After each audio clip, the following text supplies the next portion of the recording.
आजबाट हाम्रो चाहिँ जावाको core concept हामीले भेटिसकेको छ। अब चाहिँ हामीले के हेरिन्छ एडभान्स कन्सेप्टहरु हेरिन्छ है।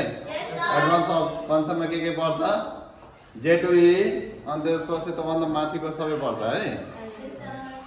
जस्तो पहिला J2E बाट हुन्थ्यो भने अहिले चाहिँ स्प्रिङ अनि स्प्रिङ बोर्डहरु आइरहेको छ है। पहिला J2E लाई चाहिँ के गर्दै छ ओभरकम गरेर नयाँ कन्सेप्टबाट हाम्रो काम भइरहेको छ है। जस्तो यो जावामा कोर कन्सेप्टबाट हल्का एडभान्समेन्ट आएको भनेको केसमा आएको डिपेन्डेन्सी इन्जेक्सन अनि यिनीहरुमा आथ्यो। त्यो एउटा डेभलपरले बनाएको थियो हैन। त्यसले बनाएको चाहिँ अर्को कम्पनीलाई बेचेर चाहिँ अहिले फेरि त्यसले ह्यान्डओभर गरेर त्यसरी चाहिँ के यसको लाइफ साइकल चाहिँ त्यसरी नै गइरहेको छ है। र चाहिँ हामी चाहिँ के छ डिपेन्डेन्सी इन्जेक्सन भनेको त्यो पहिले बनाएको सिस्टम है। यो चाहिँ पहिले बनाएको थियो। अहिले चाहिँ जावा को भर्जनहरु लेटेस्ट भर्जन भन्दा नि यो पुरानै भर्जनमा थियो यो कुराहरु। हामीले अब स्प्रिङ बोर्ड या स्प्रिङ जान्नभन्दा अगाडि हामीले के थाहा हुनुपर्छ जस्तो के खालको प्रब्लमहरु थियो भन्ने कुरा थाहा हुनु पर्यो है। पहिला के प्रब्लम थियो टाइट कपलिङ भन्ने कुराहरु थियो है। जस्तो मलाई कुनै अब्जेक्ट बनाउन पर्यो भने अब्जेक्ट बनाउँदाखेरि के हुन्थ्यो हामीले यसरी अब्जेक्ट क्रिएट गर्दाखेरि यस्तो खालको प्रब्लम हुन्थ्यो। जस्तो मैले एउटा पेमेन्ट सर्भिस बनाए हैन। त्यो पेमेन्ट सर्भिस चाहिँ एउटा पर्टिकुलर इन्स्टेन्सको लागि मात्रै युज गर्न पाएन हैन। मानव फरक इन्स्टेन्सको लागि युज गर्न पाएन के त्यस्तो खालको प्रब्लम हुन्थ्यो। जस्तो मैले पेमेन्ट सर्भिस चाहिँ ई-सेवाको लागि बनाए भने त्यो ई-सेवालाई मात्रै काम गर्ने भयो, खल्ती र अरु प्लेटफर्मको लागि काम गर्ने भएन हैन। त्यो के भयो प्लेटफर्म डिपेन्डेन्ट भयो हैन। त्यसलाई हटाउनलाई चाहिँ त्यसरी त्यो खालको प्रब्लम आउँथ्यो। त्यस्तोलाई हामीले टाइट कपलिङ भन्छ है। त्यस्तो खालको प्रब्लम आउने लागि हामीले त्यो टाइट कपलिङलाई हटाएर अहिलेको लेटेस्ट टेक्नोलोजी के युज गरिन्छ लुज कपलिङ भन्ने है। लुज कपलिङमा के हुन्छ एउटा इन्टरफेस हुन्छ अनि एउटा इन्टरफेसबाट हाम्रो के बनेको राखेको हुन्छ हामीलाई चाहिँ मल्टिपल ई-सेवाको पनि बनाउन मिल्यो, खल्तीको पनि हामीले इन्टरफेस गराउन हामीले इम्प्लिमेन्ट गर्न सक्यो त्यो सर्भिसलाई। जस्तो यो टाइट कपलिङ भन्ने कुराहरु चाहिँ हैन के हो भन्ने कुरा इम्पोर्टेन्ट कुरा हो। यसमा मेन प्रब्लम के छ हामीले कोडलाई मोडिफिकेसन गर्नु पर्यो प्रत्येकमा। जस्तो खल्तीमा पनि गर्नु पर्यो अनि ई-सेवा यिनीहरु प्लेटफर्म अनुसारले मोडिफिकेसन गर्दाखेरि के हुन्छ फ्युचरमा जस्तो डेभलपरलाई धेरै कुराहरुमा हुन्छ हैन। यसो त्यही भएर चाहिँ गाह्रो भयो है। अनि यस्तोमा के भयो लुज कपलिङ नभएको भए टाइट कपलिङ भएको भएर हामीले टेस्टिङ गर्न नि गाह्रो हुन्छ है। कस्तो गाह्रो हुन्छ भन्दाखेरि हामीले एउटै मक बनाउन मिल्दैन के हैन। मक इन्टरफेस बनाउन मिल्दैन हैन। मक भनेको त के हो भन्ने कुरा मैले पछि गराइदिन्छु टेस्टिङ गर्दाखेरि हैन। त्यो गराउन प्रब्लम हुन्छ। तर हाम्रो लुज कपलिङ भयो भने हामीले प्रत्येकलाई हामीले टेस्टिङ गर्न सकिन्छ। प्रत्येक हाम्रो जति पनि सर्भिसहरु छ प्रत्येकलाई चाहिँ हामीले इन्डिपेन्डेन्टली टेस्टिङ गर्न सकिन्छ है। त्यो एउटा एडभान्टेज हुन्छ के टाइट कपलिङ भएन भने है।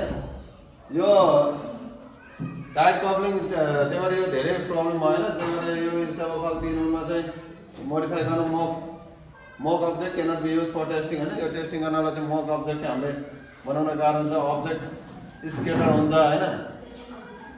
अब्जेक्ट चाहिँ के हुन्छ स्केटर हुन्छ म्यानेज हुँदैन है। टाइट कपलिङमा के हुन्छ अब्जेक्टहरु स्केटर हुन्छ अनि मेन्टेनेन्स स्केटर हुने बित्तिकै के हो मेन्टेनेन्स गर्न पनि गाह्रो भयो नि हैन हो कि नै। यस्तो खालको प्रब्लमहरु यसो गरेर फेस गरिरहेको हुन्छ है। त्यसपछि के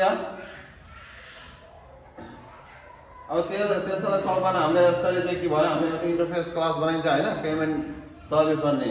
जस्तो चाहिँ के गर्छ अहिले पे सर्भिसलाई कल गर्छ हैन। अब यो पेमेन्ट सर्भिसले जस्तो यो पेमेन्ट सर्भिसले के गरिरहेको छ ई-सेवालाई पनि युज गरिरहेको छ हैन। ई-सेवा अनि अर्को खल्ती युज गर्न सक्छ खल्ती पनि युज गर्न सक्यो के हैन इन्डिपेन्डेन्टली हेर्दै। यसरी हामीले के गरिरहेको छ पोलिमोर्फिजम पनि एचिभ गरिरहेको छौं नि हैन। बेस क्लासले के गरिरहेको छ सब क्लासलाई कल गरिरहेको छ हामीले त्यसलाई पोलिमोर्फिजम भनिन्छ कि नै।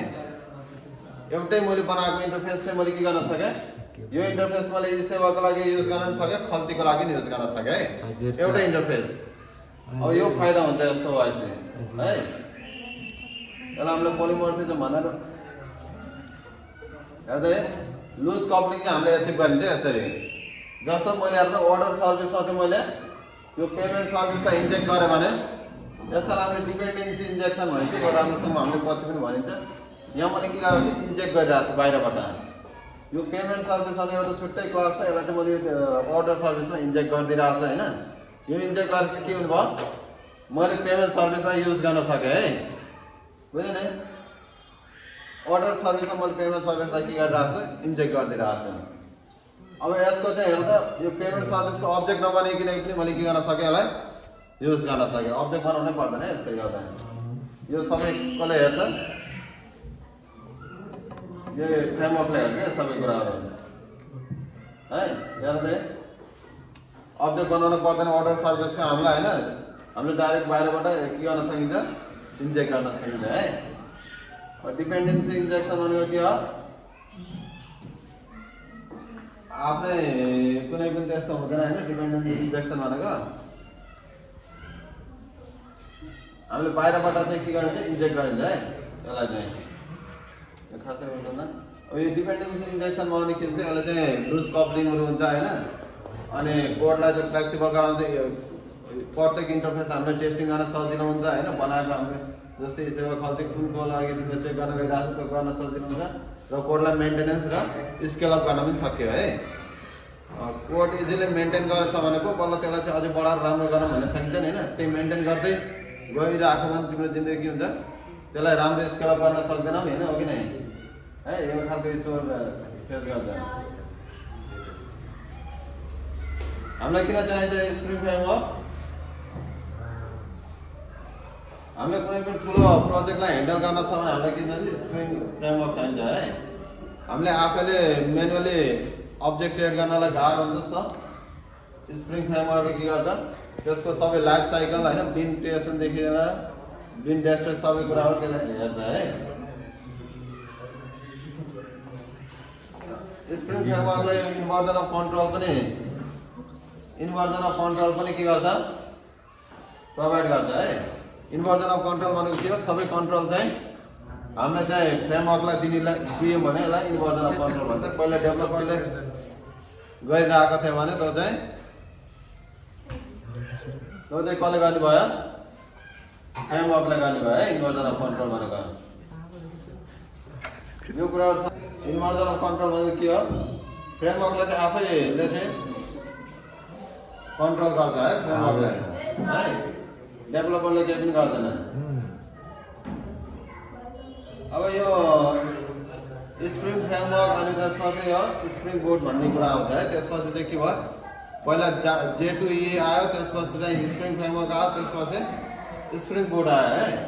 स्प्रिङ बोर्डमा के हुन्छ, स्प्रिङ फ्रेमवर्क भन्दा अझै माथिको भयो। यसले चाहिँ के गर्छ, सबै कन्फिगरेसन फाइलहरू अनि अटो कन्फिगरेसनहरू सबै कुराहरू त्यसैमा हुन्छ होइन। गर्दा गर्दा चाहिँ हाम्रो सफ्टवेयर बनाउनलाई चाहिँ इजी हुन्छ है।